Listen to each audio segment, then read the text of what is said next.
আরিয়ার হত্যাকাণ্ডের রহস্য উদ্ঘাটন করতেই হবে বলে মন্তব্য করেছেন প্রধান উপদেষ্টা। ঢাকায় এসেছেন পাকিস্তানের পররাষ্ট্র সচিব।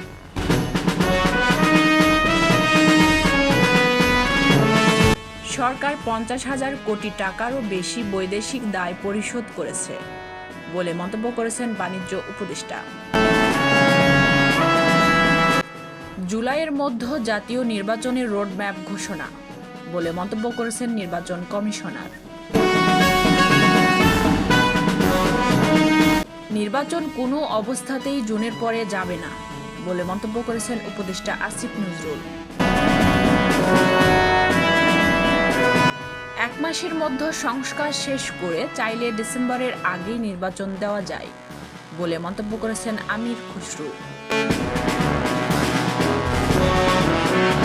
টিউলিপকে ফেরাতে আন্তর্জাতিক সংস্থাগুলোর সহযোগিতা চাইবে দুদক।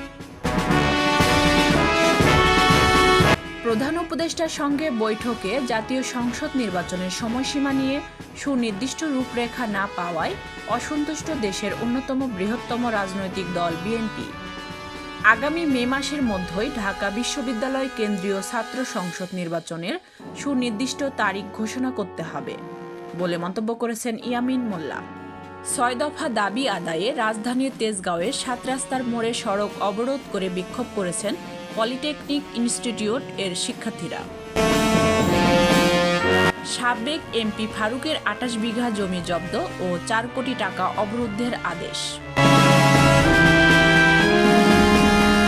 পহেলা বৈশাখ উপলক্ষে আনন্দ শোভাযাত্রায় মোটিফ নির্মাণকারী শিল্পীর বাড়িতে আগুন দিয়েছে দুর্বৃত্তরা।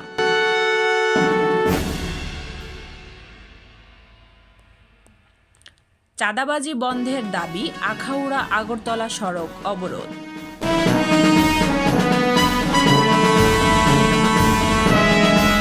হবিগঞ্জে ধান কাটতে গিয়ে বজ্রপাতে 2 শ্রমিকের মৃত্যু।